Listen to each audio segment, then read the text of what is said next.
Bienvenue sur Malaika, le magazine de la femme africaine et chrétienne. Nous avons le plaisir, l'honneur, le privilège de commencer une nouvelle saison avec vous, chers fidèles téléspectateurs. Aujourd'hui, nous allons parler justement d'un sujet qui touche particulièrement les couples. Alors restez avec nous pour découvrir le sujet du jour.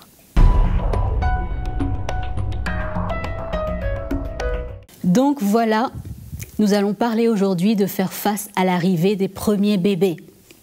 Et oui, nous savons qu'en Afrique, l'arrivée d'un bébé, c'est une bénédiction, c'est un bonheur. Mais justement, comment se préparer, comment faire face à tout cela? Et nous allons parler de ça avec le panel habituel. Mama Audrey, sujet fantastique aujourd'hui, on parle de bébé. Sujet, on n'est pas stressé, c'est cool. C'est cool, voilà, exactement. Et on a avec nous Mama Audrey, Mama Janine, qui nous retrouve depuis Kinshasa. Oui, mbote à tout le monde, mbote Mama Audrey. Ah, Super de savoir, Oui, Janine. je suis contente d'être là. c'est un plaisir Oui. aussi de retrouver notre chroniqueuse habituelle, Magali. Nadège, content d'être avec vous aujourd'hui. C'est super, donc on aura quelques points de contexte. Tout à fait, j'imagine. Nadège, comme d'habitude. Comme d'habitude. Et aujourd'hui, Mama Audrey, nous ne sommes pas seuls sur le plateau. Génial. Nous avons une invitée de choix qui s'appelle Aurélie et qui nous vient de l'île de la Réunion. Aurélie, merci d'être avec nous. Bonjour, merci Nadège, merci à toute l'équipe de me recevoir aujourd'hui. Je suis vraiment heureuse d'être là. Et donc tout à l'heure, tu auras l'occasion de nous donner ton témoignage. Avec plaisir. Comment tu as préparé l'arrivée de 2 enfants. Oui. C'est ça, ok.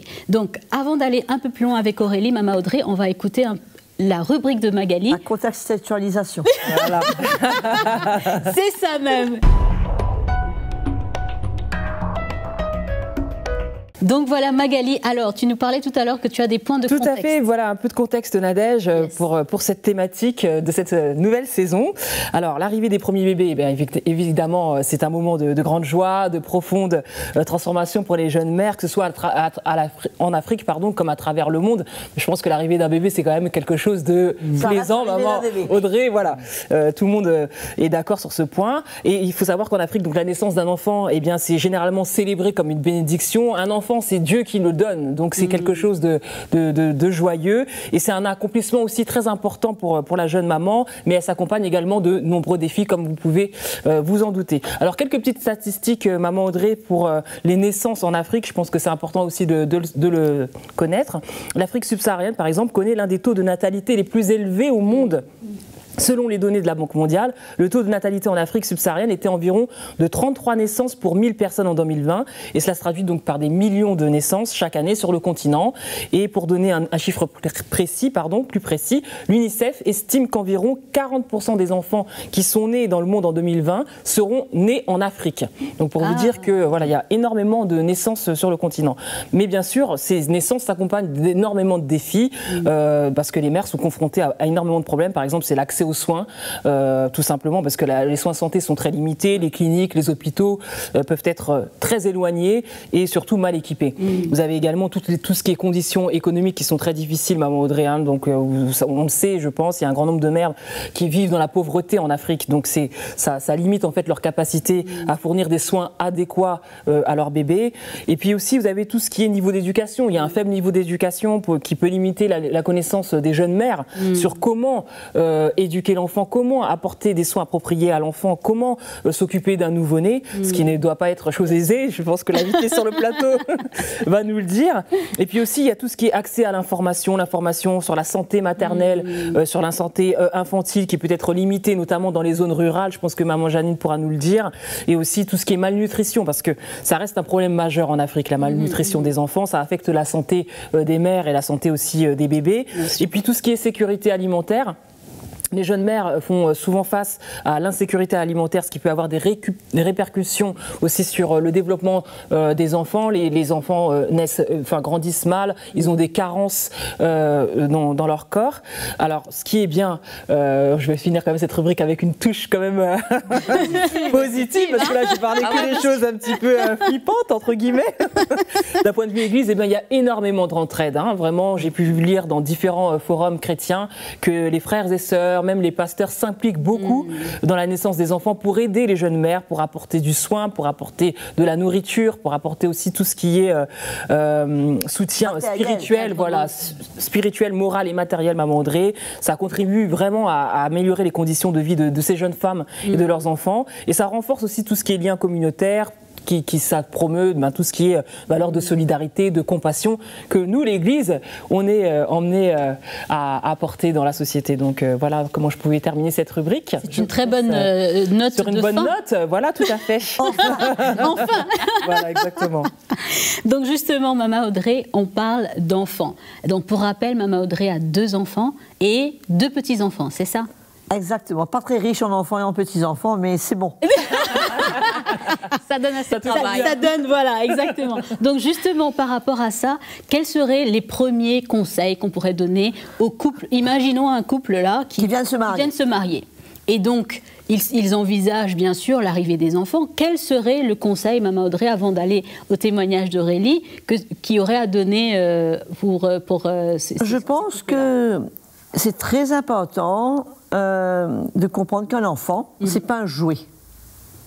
Un enfant qui va naître aura des besoins. Il a besoin d'un toit, il a besoin de nourriture, il a besoin bien sûr de beaucoup d'amour, il a besoin d'être éduqué, il a besoin de pouvoir jouer et s'amuser.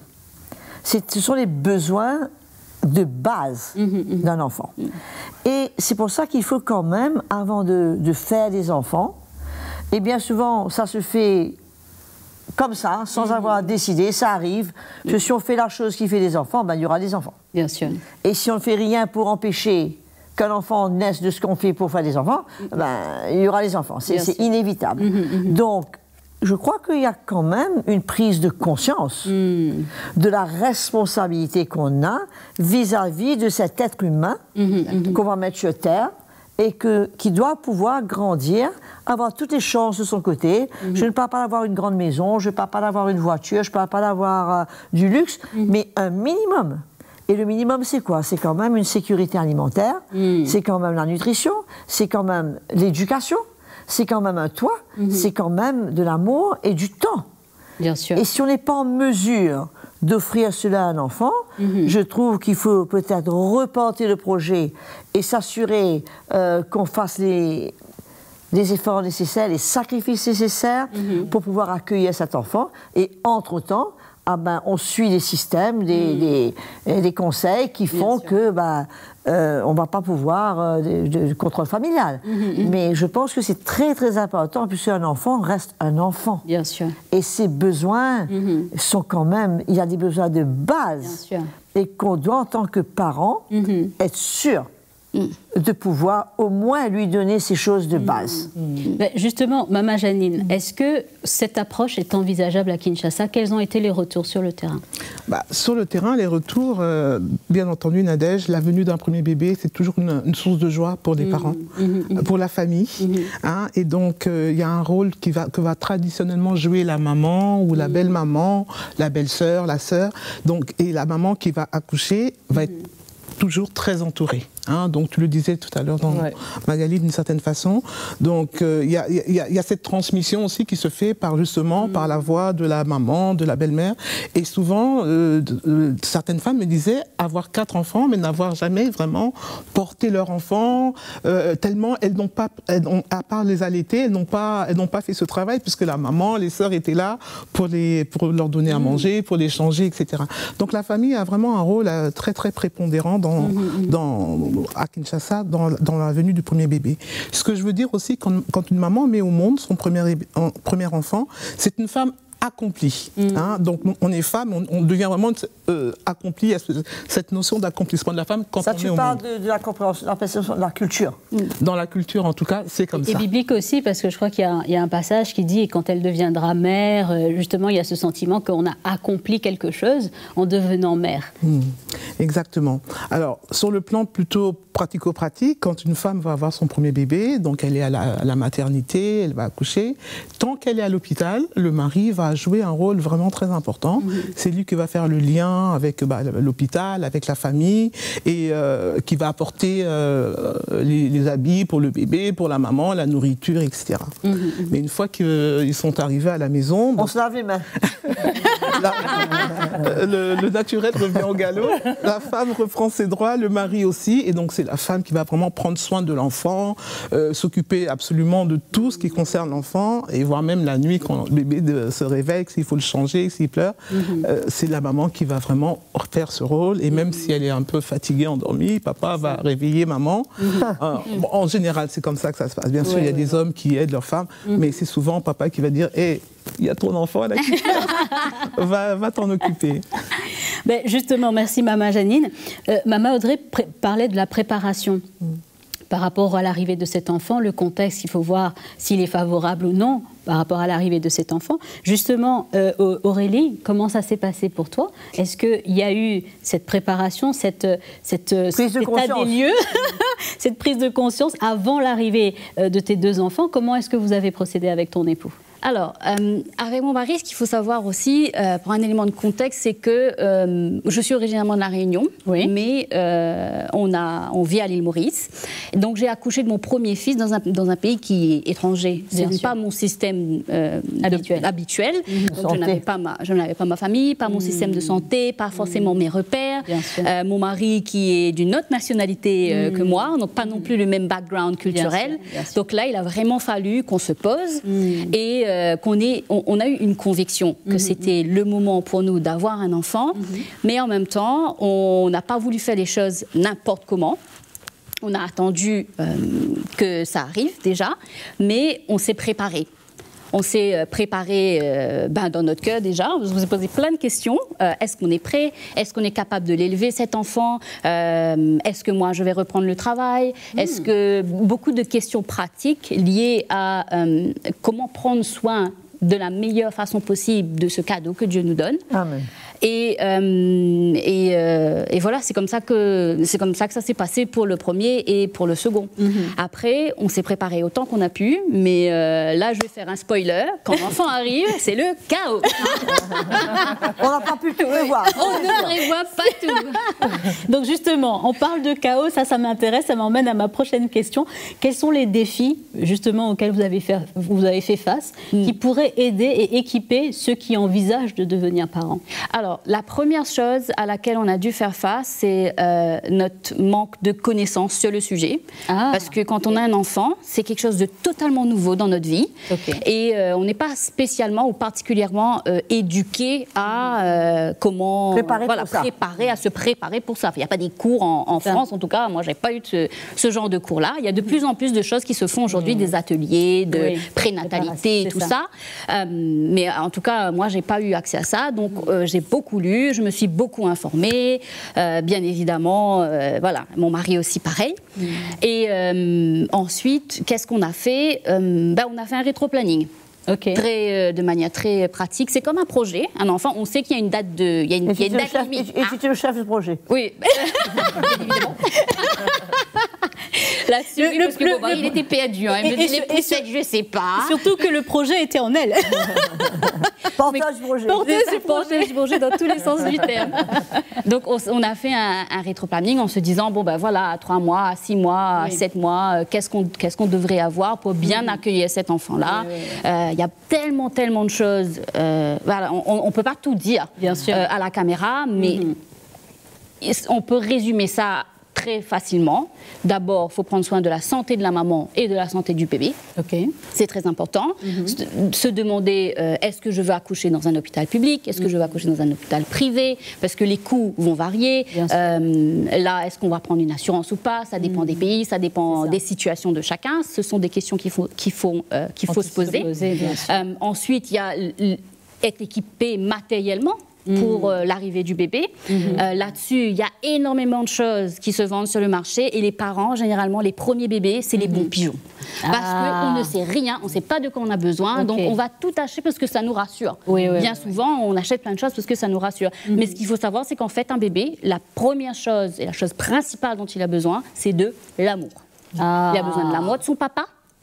C'est très important, de l'amour de sa maman. Et amour qu'il ressent d'ailleurs dès qu'il est dans le ventre de la maman. On ne devient pas parent lorsque le bébé arrive à 9 mois. On est parent dès que le bébé il est là dans le ventre. Donc ça c'est un point que je voulais souligner. Et ensuite sur l'aspect logistique, il faut juste bien faire attention que le bébé soit sécurisé. Est-ce que la maison est adaptée pour recevoir ce bébé? Par exemple, il y a un escalier, c'est ça, qu'il y a une barrière pour empêcher l'enfant de dégringoler. Pour changer le bébé, on ne change pas le bébé n'importe où, il peut rouler, tomber par terre. Il faut que le bébé soit sécurisé, soit protégé. Il faut qu'il ait son espace de sommeil, son petit berceau, autant que faire. On ne met pas le bébé à dormir avec soi, hein, parce qu'il y a des risques d'étouffement. Justement. Il y a de vrais... la vie d'un enfant vous est confiée. Donc il faut vraiment prendre ça avec beaucoup d'attention, avec beaucoup de sérieux. Et je pense aussi qu'au final, il faut se faire confiance. Dans le sens où si le Seigneur nous a confié cet enfant-là, c'est parce qu'il sait qu'on est la bonne personne pour en prendre soin. Amen. Hein? Donc il y a beaucoup de peurs qui peuvent venir, mais il faut se faire confiance. Surtout quand on est maman, quand on est pour la première fois maman, on ne connaît absolument rien. Pourquoi il pleure? Est-ce qu'il va pleurer? Pourquoi mon corps change? Est-ce que c'est normal ce qui se passe? J'ai des pensées, je ne comprends pas d'où ça vient. J'étais pas comme ça avant, mes hormones sont... Enfin, il y a beaucoup de changements. C'est un énorme changement, donc il faut être bien accompagné. Et là, je pense que le rôle de l'Église est capital. Moi, n'étant pas dans mon pays d'origine, les frères et sœurs m'ont entourée, m'ont portée, tout le monde m'a aidée, j'ai reçu plein de choses. Enfin, vraiment, c'était un événement extraordinaire. Autant j'ai beaucoup vécu dedans, mais on a beaucoup été accompagnés. Et on va revenir justement dans un moment par rapport au rôle de l'Église. Mais avant ça, Maman Audrey, on a entendu la préparation qu'il y a eu, comment il y a eu une concertation entre les époux, entre eux, ils se sont parlé. Et après, quand le bébé arrive, on n'a pas mentionné ça, mais qui s'occupe de quoi? Qui devrait s'occuper de quoi? Elle a été porteuse du projet, maintenant le projet a abouti. Qui prend le relais? Est-ce que c'est tout sur la maman, comme on entendait Maman Janine nous dire? Est-ce que le papa prend... C'est quoi le pourcentage? 30, 70? Comment ça se passe, la répartition? Bon, je crois que, premièrement, c'est un projet qu'on doit discuter, même pas quand on est marié, avant même de se marier. Donc pendant les fiançailles? Ah ben oui, qu'on puisse décider, que ce soit des finances, que ce soit la manière qu'on va éduquer nos enfants, là on va habiter, l'interférence des parents et des beaux-parents dans notre vie. Ce sont des choses qui doivent être réglées bien avant le mariage, puisqu'après le mariage, c'est les surprises. Moi, je ne voulais pas un enfant tout de suite après mon mariage, supposons. Oui. Par contre, lui, il veut un enfant tout de suite, ou l'inverse. Mais quand on est marié, c'est un peu tard pour discuter de ça. Puisque là, il y a bien un des deux qui aura avalé quelque chose qu'il ne voulait pas. C'est ça. Donc, moi, je pense que c'est très, très important que tous les points clés soient évoqués avant de se marier. Maintenant, du moment, même ces sujets, écoute, tu sais, quand la manière que le mari conçoit, l'aide dans la fin de maison. C'est ça. Est-ce que j'ai le droit de travailler? Qu'est-ce qui va se passer avec mon argent? Quand je vais avoir un enfant, c'est moi qui vais tout faire. Est-ce que... Il faut poser les questions, quoi. Les relations sexuelles, quand j'ai un enfant, écoute, je viens avoir un bébé, j'ai passé 5 jours à la clinique, j'ai pas trop envie, c'est pas trop mon... J'allais le bébé 4 fois par nuit, c'est pas trop mon truc, là. Oui. Il faut que le mari comprenne ces choses-là. Il faut avoir un genre de... Bon, c'est vrai qu'il y a des mamans qui... J'ai entendu une maman qui a nourri son bébé jusqu'à 5 ans. Bon, c'est bon, là, on va pas aller jusqu'à 5 ans. Il a allaité jusqu'à 5 ans? Oui, jusqu'à 5 ans. Wow. L'enfant est en top forme, mais la maman, elle est finie. J'imagine. Donc, il y a quand même une participation. C'est pas... Maman Janine disait... Ton enfant, c'est pas mon enfant, c'est notre enfant.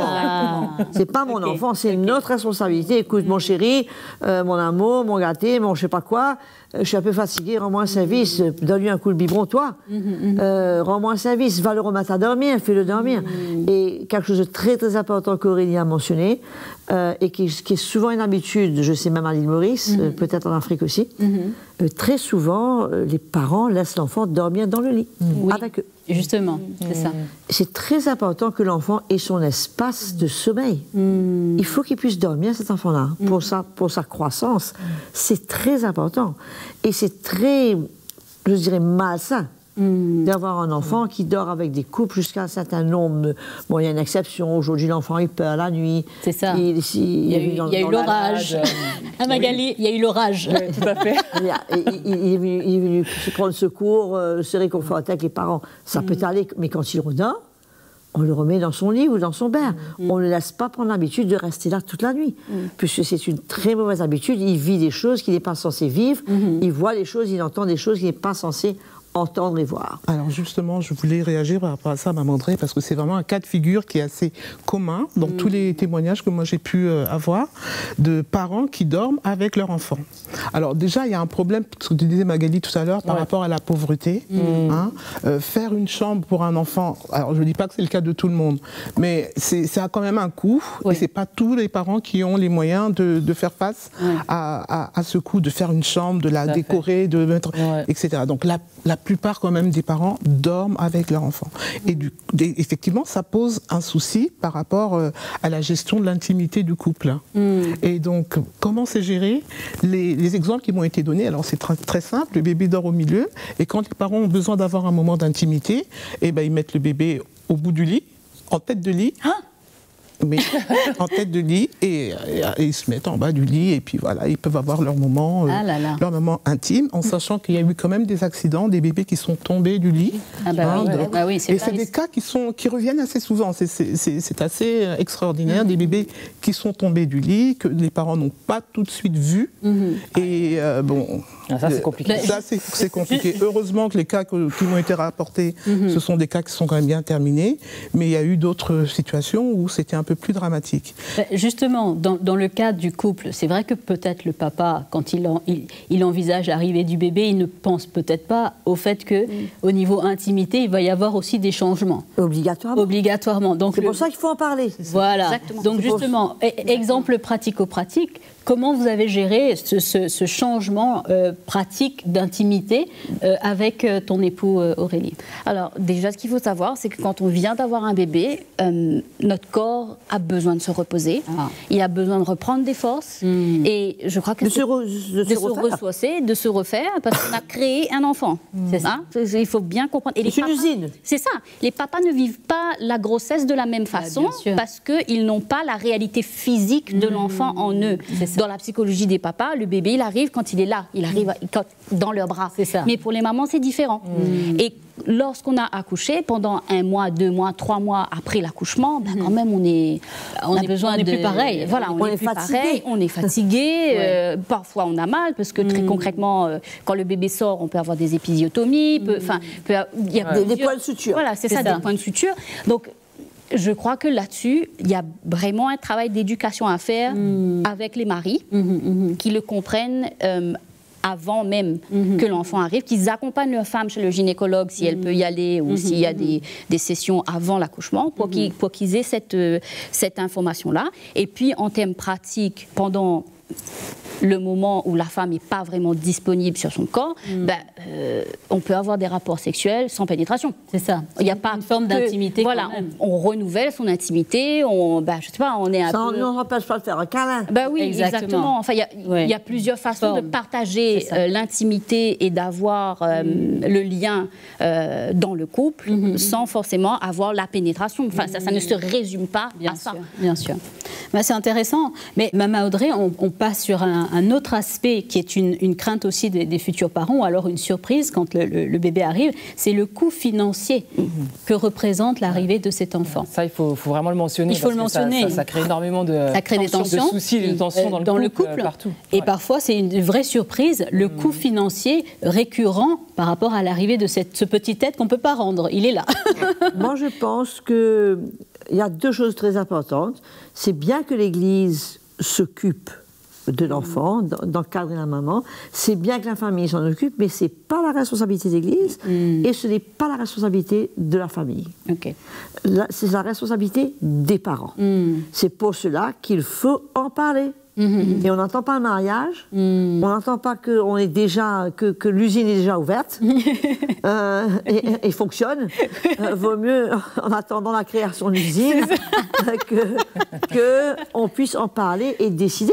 Puisque c'est pas sorcier. Hein. Il faut savoir, comme disait maman Jeanne la chambre, si on va avoir un bébé et qu'il faut qu'il dorme dans notre lit, moi je crois qu'il faut réfléchir 2 fois. C'est vraiment pas les conditions idéales pour un enfant venir au monde. S'il faut qu'on se sacrifie le temps de faire une seconde chambre, le temps qu'on fasse un peu de travail supplémentaire, qu'on fasse quelque chose d'autre, mais je crois que ça vaut la peine d'attendre. C'est pour ça qu'il faut en parler avant. Il faut être conscient de l'application sur le point relation, intimité, logement, budget. C'est pas compliqué, on peut voir ce que coûtent les vêtements d'enfants, on peut voir ce que coûte l'autre colonne, on peut voir ce que coûte... Ça c'est sur les rayons, hein. Ça se voit. Hein. Et si la maman ne nourrit pas, déjà qu'il commence à prendre des petits pots, qu'il commence ceci et cela, tout ça, il faut se rendre... On ne peut pas être pris... C'est ça, au dépourvu. Au dépourvu pour ce genre de situation. Et à ce moment-là, compter, crier au secours et chercher de l'aide et compter chez la famille, chez l'église, c'est pas logique. Je crois que le mot dedans, c'est la responsabilité. Il faut être des gens responsables. Ok, je conçois la maman qui devient la vraie maman, qui s'épanouit. C'est très, très, très joli tout ça. Mais la réalité, c'est l'enfant. C'est pas le besoin de la maman de devenir une réelle femme selon l'éthique ou selon, ou selon je sais pas, la culture. Attention, la culture, que la culture ne vienne pas diriger et imposer et des attentes auxquelles on se sent obligé de répondre, puisqu'il s'agit d'un enfant. C'est ça. Et est-ce que la famille est prête pour 1, pour 2, pour 3, pour 4 C'est des points importants, surtout qu'aujourd'hui, dans le siècle où on vit, les méthodes pour contrôle de naissance sont multiples. Et que je pense que la plupart des gouvernements sont en faveur de la chose, avec le problème de natalité, de surpopulation et de natalité exagérée. Donc moi je pense que tout ça, c'est des points importants qu'il faut discuter. Il ne faut pas que le mari s'attende à ce que le lendemain, sa femme couche avec lui. Et il ne faut pas qu'il s'attende à ce que tout soit sur elle et que jamais il a se réveiller la nuit. C'est sur réalité. Ok, on sait que le mari travaille le lendemain. Mais ça ne veut pas dire qu'il ne peut pas aider. Sortir là, ça ne veut pas dire qu'il ne peut pas apprendre à langer l'enfant. Ça ne veut pas dire qu'il ne peut pas donner 1 heure de repos à sa femme pour qu'elle dorme et qu'il garde l'enfant le temps qu'elle se refait un petit peu la santé et qu'elle récupère. Donc tout ça, c'est un travail d'équipe, c'est une décision d'équipe et il faut en parler et il faut être sage là-dedans et ne pas prendre des décisions et ne pas laisser les circonstances venir par elles-mêmes. Et ensuite, quand c'est comme ça, voilà. Anticiper, comme disait Aurélie, puisque ce n'est pas une peluche. Bien sûr. Juste pour revenir sur l'aspect financier, je pense que l'astuce que tu nous as partagée en préparant cette émission peut vraiment bénir pas mal de personnes. Donc comment vous avez fait, ton mari et toi, pour préparer financièrement l'arrivée des enfants? Alors, avec mon mari, ce qu'on a fait, on a fait une liste de tout ce dont on avait besoin, que ce soit les frais de santé, que ce soit les objets qu'on avait besoin d'acheter pour le bébé, les équipements qu'on avait besoin d'avoir dans la maison. On a fait les biberons, les machins. J'ai tout listé. On a fait par catégorie. Bon, après, pas tout le monde va faire Bien ça. sûr, mais ça peut aider. Le principe, c'est qu'on sait à l'avance, on essaie de savoir à l'avance ce dont on va avoir besoin. Pour qu'on Combien de couches on aura besoin par mois, par semaine? Un budget. On sait plus ou moins à quoi il faut s'attendre et on se prépare, on fait les sacrifices qu'il faut lorsqu'il y a besoin de faire un sacrifice pour pouvoir rencontrer ce besoin lorsque ce besoin-là arrive. Très concrètement, nous, dans notre couple, lorsque mon premier fils est arrivé, moi j'ai décidé d'allaiter. Parce que j'estimais que c'était la meilleure chose à faire. Et c'est ton choix? C'est mon choix. Après, chacune sait ce qu'elle veut faire. Mais pour moi, c'était la meilleure chose à faire pour mon enfant. Et ça a été un gain économique considérable. Parce que je n'ai pas eu à acheter de lait en poudre pour mon enfant. Et pareil pour les couches. Les couches, c'est un budget extraordinaire. C'est en moyenne, vous allez dépenser 1 000 € facilement par an. sur les couches. Donc, on a anticipé là-dessus. Je me suis dit, mais qu'est-ce qu'on peut faire pour couper ce budget-là et pas avoir de l'argent qui part dans des choses qu'on va jeter. C'est ça. Hein? On a utilisé les couches lavables. Ah, on a fait comme nos mamans et nos grands-mamans. Oui, comme nos mamans et nos grands-mères. Comme nous, hein, moi, mes enfants. Hein. Et aujourd'hui, on est content, on a économisé des sous comme ça. Bien sûr. Après, ça ne fonctionne pas avec tous les modes de vie, ça ne fonctionne pas avec toutes les familles, avec tous les enfants. Ouais. Mon premier a aimé, mon deuxième a détesté les couches lavables, je ne les utilise pas. C'est ça. Ça change selon l'enfant, parce qu'en fait, c'est vrai ce que Maman Audrey disait, c'est qu'une fois qu'on a l'enfant, notre vie va être autour de cet enfant-là. C'est pas nous ce qu'on veut, c'est lui ce dont il a besoin. Je voulais rajouter quelque chose par rapport aux coûts financiers. Il faut savoir qu'au Congo, en République démocratique du Congo, il y a le président qui a lancé une mesure, un programme spécifiquement pour prendre en charge l'accouchement des femmes. Parce qu'il y a eu beaucoup de cas de femmes qui étaient bloquées à l'hôpital, qui étaient comme retenues en otage parce qu'elles n'avaient pas de finances. Et donc il y a les mortalités. Et oui, la mortalité infantile, la mortalité des mamans, parce que beaucoup de mamans accouchaient à la maison parce qu'elles n'avaient pas les moyens d'aller à l'hôpital. Et depuis la fin de l'année dernière, il y a ce programme qui est de prise en charge des accouchements des mamans et qui aide beaucoup et qui emmène vraiment beaucoup de sécurité pour ces mamans. C'est encourageant. On dit merci au Congo. Justement, Maman Audrey, on arrive au terme de cette émission qui est passionnante. On aurait encore plein de choses à dire, je suis sûre. Et on va passer au mot de la fin pour nos téléspectateurs. On a tous mentionné, Nadège, que l'enfant, c'est un cadeau de Dieu. Oui. Et il y a la tendance où les gens souvent disent « Dieu m'a donné ». Bon, Dieu nous a donné la capacité de faire des enfants. Mais la décision de faire des enfants nous revient.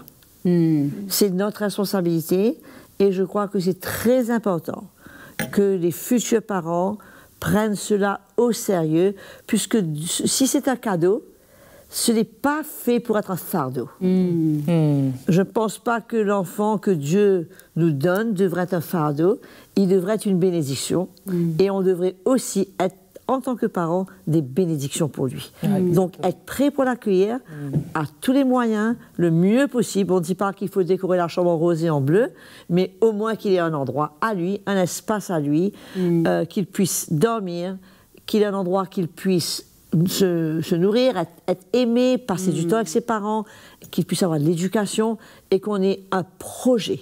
Pas seulement un projet de faire un enfant, mais un projet pour cet enfant. Et je pense que ça pourrait emmener beaucoup de changements dans les décisions. Amen. Et que quand l'enfant arrive, que ce soit la vraie bénédiction et qu'on soit prêt pour l'accueillir. Amen, amen. Merci beaucoup, Maman Audrey. Merci bien sûr à Maman Janine, à Magali. Merci. Et un grand merci spécial à Aurélie. Merci beaucoup d'avoir partagé ce témoignage. Merci à vous. Et bien sûr, merci à tous ceux et à celles qui nous ont suivis aujourd'hui. Et j'espère que vous avez été édifiés par ce programme. Et surtout à noter que oui, un enfant, c'est une bénédiction. Mais nous, en tant que parents, soyons aussi une bénédiction pour lui, en lui préparant tout ce dont il a besoin. L'amour, les finances, le cadre, l'état spirituel, pour que cet enfant arrive dans les meilleures conditions. Et nous vous disons à très bientôt pour une autre émission.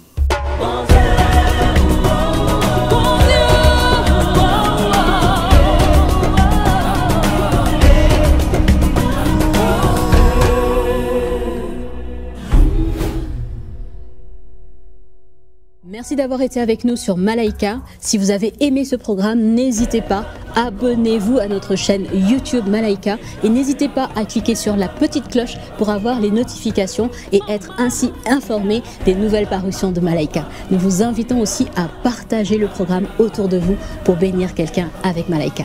Nous vous disons à très bientôt.